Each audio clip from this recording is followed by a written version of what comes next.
예, 안녕하십니까. 성서너라 송은건 목사입니다. 예, 여기 문 대통령에 대해서 퇴임 후에 대해서 관심이 아주 많을 수밖에 없는데요. 문 대통령 내년 5월 달에 이제 퇴임을 앞두는데 자연인 문재인 한 달에 1,400만 원을 받는다 하는 거 이렇게 보도가 나오고 있습니다. 이거 한번 이렇게 사진을 국민일보에서에 이렇게 나왔는데요. 자, 문재인 대통령은 지난해에 1월 신년 기자회견에서 퇴임 후에는 잊혀진 사람으로 돌아가고 싶다 이렇게 말을 하고 5월 9일에 내년 5월 9일 대통령직에서 물러나면은 현실 정치에 관여하지 않고 자연인 문재인으로 살고 싶다고 했습니다. 지난 3월 5월 코로나19 사태가 발생하면서 문 대통령의 퇴임 관련 논의는 청와대 참모들 사이에서 금기가 됐는데요. 청와대 관계자는 17일에도 코로나 사태 수습과 종전선언 과제가 있어서 퇴임을 준비할 상황이 아니다. 이렇게 말하면서 현재 임기 말인데도 40%의 지지율로 존재감을 과시하고 있는 이제 문 대통령도 이제 준비해야 될 상황이라고 이제 하고 있습니다. 경남 양산 평산 마을에 문 대통령 퇴임 후에 사저의 공사는 순조롭게 진행되고 있다. 이에 맞춰 대통령 경호처는 전직 대통령 경호 방호 인력을 65명을 정원했다네요. 문 대통령이 양산에서 이 몰 자동차도 마련했다. 강주형 일자리 공장에서 생산한 현대차 경형 SUV 캐스퍼다라고 했습니다. 문 대통령은 지난 내년 3월 대선 이후에 본격적인 퇴임 준비에 돌입할 것으로 보인다. 문 대통령 저서와 과거 발언 등을 토대로 퇴임 후의 생활을 예상해 봤는데요. 여기에 연금이 뭐 지급 당시의 대통령 보수 연액의 59%, 지급 당시 대통령 보수 연액의 70%, 배우자들은 70%를 받고 본인은 95%를 이렇게 연금을 받게 되어 있다. 뭐 이렇게 해서 기념사업 지원, 그 다음에 보좌 인력 채용, 경호 및 또 경비, 교통통신비 뭐 이런 것들 그리고 치료비 이런 것들이 쭉 이렇게 나와 있습니다. 교통통신비 또 치료비 뭐 해서 이렇게 대통령의 그 퇴임 후에 매월 1,400만 원 가량의 연금을 받을 전망이라고 했습니다. 이렇게 전직 대통령 예우에 관한 법률에 따라서 전직 대통령에게 지급 당시 대통령 보수 연회 95% 지급한다. 그래서 내년 연봉은 약 2억 3,800만 원으로 알려졌습니다. 또 2019년 이후에 4년째 동결되고 있다고 합니다. 이에 따른 이 보수 연액은 1억 7,556만 원.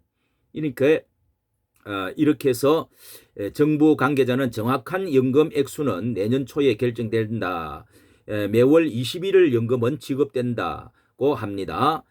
이 규정에 따라서 전두환, 노태우, 박근혜, 이명박 전 대통령은 모두 예우 대상에서 제외됐다는 것입니다. 제외되고요. 결국 문 대통령이 연금 받는 유일한 전직 대통령이 될 전망이다고 합니다. 전직 대통령이 연금 외에 통신비와 교통비 이런 사무실 운영비 이 공무원 또 목적의 여행비도 지급받는다고 합니다. 국공립 또 민간병원에서 진료를 무료로 받을 수 있고 아울러서 전직 대통령 기념사업회에 대한 지원도 또 이루어진다고 합니다. 다만 이 문 대통령이 기념사업이나 현실 정치에 연관된 일을 일치하지 않겠다고 밝혔기 때문에 해당 분야 지원은 이루어지지 않을 것으로 보인다고 말했습니다. 이 봉화마을 경남 거제에서 태어난 이 양산 사저 봉화마을서 50분 거리라고 하는데요. 자, 이것을 한번 또 사진을 한번 보시기를 바랍니다. 이렇게 지금 몇 평이나든지 경남 거제에서 태어난 부산에서 자란 이 문 대통령은 2008년 노무현 정부 참모직을 마치고 양산 매곡동 사주로 내려갔는데요. 문 대통령 저서에서 운명에서 세상과 거리를 두고 조용히 살고 싶었다. 스스로 유배 보내는 심정으로 시골에서 살 곳을 찾았다고 심경을 밝힌 적이 있습니다. 이 문 대통령은 지난 2012년 대선 유세 때도 퇴임하면 내가 태어난 지금도 제 집이 있는 경남으로 돌아오겠다고 말한 바가 있습니다. 자, 그런데 이에 이 평산 마을 사저로 옮기기로 했는데요. 이에 따라서 이 전 대통령 노무현 전 대통령과 함께 사저를 둔 두 번째 대통령이 되지요. 평산 마을은 노 전 대통령의 묘역이 있는 김해 봉하마을과는 불과 50분 거리에 두고 있는데요. 자, 그래서 여기에 사저 현황 논란을 보면은요, 여기에 역대 대통령 사저 현황을 보게 되면은 이렇게 전두환 대통령은 연희동에 247평 규모네요. 247평 규모고요. 그 다음에 또 뭐 대대적 개수 보사로 연희궁 논란이 있었고, 노태우는 연희동 132평 그 입주해 논란이 적었고요. 그 다음에 김영삼 114평, 김대중 동교동 178평, 노무현 봉하마을 1289평, 그 다음에 이명박은 309평인데 내곡동 사저 포기를 했습니다. 자, 그리고 또 이명박 그리고 박근혜는 서울 내곡동에 122평 이제 공매가 완료가 되어 버렸습니다. 압류가 돼 가지고요. 근데 문재인은 경남 양산에 795평 농지법 위반으로 지금 논란이 되어지고 있습니다. 이렇게 해서 이 사저 인근 경호 시설의 건축 비용은 세금으로 지원되고, 정부는 이 시설 부지 매입 예산으로 22억 원, 경호동 건축 예산으로 39억 8,900만 원, 40억이네요. 확보를 해놓은 상태다고 했습니다. 이 공사가 늦어지는 것으로 좀 알려진 것은 사저 완공을 연내로 했는데 이렇게 농지법 위반 등 때문에 조심스럽고 민망한 일이다. 그 정도 하시라. 이런 뭐 불쾌감을 표현한 적이 있죠. 예, 이렇게 이제 순장조 문 대통령과 함께 양산에 내려갈 보좌진들도 대해서 관심이 쏠리는데요. 이 대통령 예우법에 따라서 비서관 3명, 운전기사 1명 국가 예산으로 둘 수 있다 이렇게 되어 있습니다. 정치와 거리를 두겠다는 바람대로 이 청와대 핵심 참모들보다는 문 대통령과 인연이 오래된 인사가 보좌진을 맡을 것이라는 관측입니다.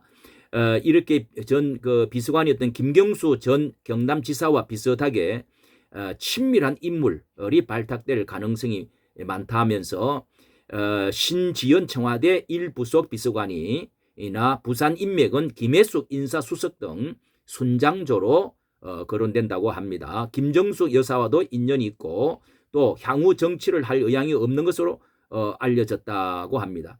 이렇게 내년 대선 이후나 구체적인 인선이 논의될 것이라고 했네요. 2012년 국회의원에 당선될 때부터 운전기사로는 기사가 채모 경호안이 낙전될 것이라고 합니다. 자, 이렇게 해서 정말 퇴임 후에 대해서 특별히 이 궁금해하는 사람이 많고요. 역사상 가장 이것을 볼 때 퇴임한 대통령으로서 행복한 대통령이 될 전망이 많이 있습니다. 모두가 이렇게 참으로 퇴임 후에 9명, 10분의 대통령들이 거의 불행한 이제 운명을 맞았고, 두 대통령은 옥중에 또 뭐 극단적인 선택을 하기도 하고 또 망명도 가기도 하고 뭐 그런 두 대통령은 지금 현재 옥중에 있죠. 그리고 또 그 앞에 대통령 두 사람은 이제 한두 달 전에 이렇게 다 돌아가셨는데 뭐 정말 감옥으로 또한 국립묘지로 들어가지를 못하고 참으로 그 이제 또 장지를 찾지를 못해가지고 방황하고 그 유골이 지금 한 사람은 또 이렇게 집에다가 현재 사저에다가 지금 이렇게 안치를 해놓은 참 이런 상황에 있으니까 많은 이런 그 퇴임 후에 관심을 갖고 있는 것 같습니다. 여기까지 정치 감사합니다.